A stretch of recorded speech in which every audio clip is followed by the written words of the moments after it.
Bonjour, aujourd'hui, courte vidéo, c'est sûr, là, elle sera vraiment courte, sur le Buddleia alternifolia, parce qu'en fin de compte, il n'y a pas grand-chose à dire sur cet arbuste, que j'aime beaucoup personnellement.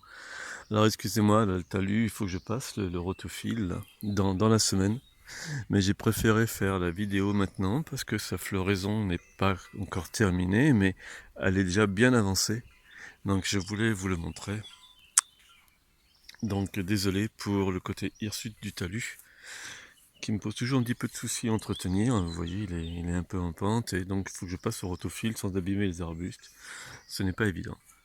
Alors, le Buddleia alternifolia, c'est un arbuste qui nous vient de Chine, et c'est vraiment un arbuste qui pose aucun souci de soins, de traitement. Il a besoin de rien du tout, quoi. Il se contente d'un sol pauvre.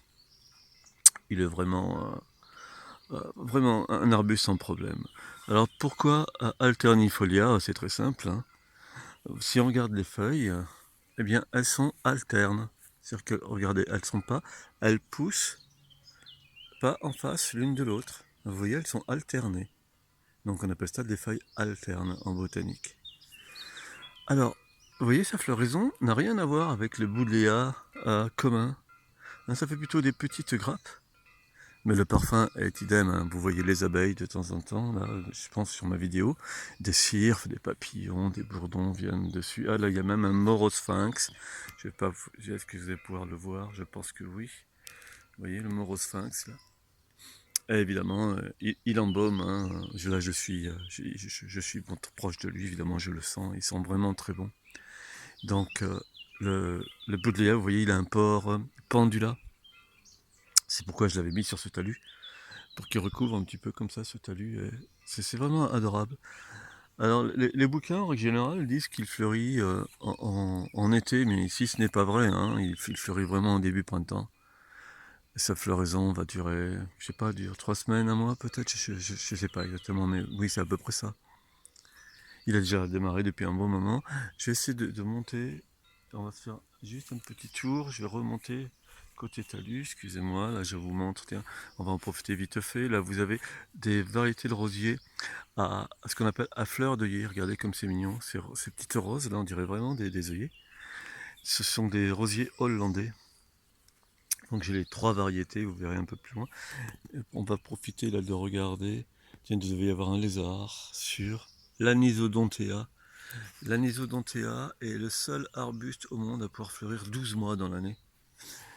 Il est gélif l'hiver, mais ici, bon, dans le sud, il tient le coup. Donc voilà l'autre œillet, l'autre rosier à fleur d'œillet, donc qui s'appelle les rosiers Grootenders. Ils nous viennent de Hollande. Là, vous avez quelques sauges. Là-haut, ils ont là-haut. Sur l'arbre, j'ai fait pousser un rosier, 2 rosiers grimpants. Hein. Il y a un petit rouge que vous devez voir. Et Jasmina, que je dise pas de bêtises. Oui, c'est Jasmina qui fleurit. Là, vous avez un rosier musqué, dont je n'ai plus le nom malheureusement. Et évidemment, il y a des abeilles. Je suppose que vous devez l'avoir.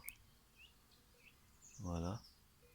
Hein, tous les rosiers à fleurs simples attirent les abeilles. C'est pour ça que j'en ai mis beaucoup dans le jardin. Là, donc l'autre, le 3e rosier, Grutenders. Là, mes vivaces préférées, je dirais, les géraniums. Johnson Blue encore. Hein. Là, c'est un rosier qui sent très bon, hein, qui a déjà bien fleuri. Il va falloir qu'on coupe les fleurs fanées. Il s'appelle la rose de Retsch, un parfum inouï. La Thérèse Bunier, qui est aussi quasiment fini de fleurir, et les deux vont refleurir. Hein. Hop, là on y arrive bientôt. Et bien voilà, je vais pouvoir vous montrer. Donc là c'est un massif que j'ai retravaillé cet hiver. Donc j'ai replanté, c'est jeune. Hein. Et nous revoilà notre cher Buddleia. Côté donc nord du talus, on va dire. Disons de ce talus, hein, évidemment. Parce que là nous sommes en plein sud, hein. Il est en plein cagnard. Et donc évidemment il est pas de souci pour le plein cagnard. Et bien voilà pour la vidéo de ce matin. Je pense que j'ai rien oublié. J'avais pas d'autre chose à dire sur le Buddleia. Bien sûr, il se bouture très facilement hein, aussi. Et puis voilà, pour le restant du talus, un petit tour du jardin, vite fait. Là vous avez Castor, ce magnifique rosier là, et le fameux micocoulier dont j'ai parlé hier. Allez, je vous dis Je vous souhaite une bonne journée. À bientôt. Au revoir.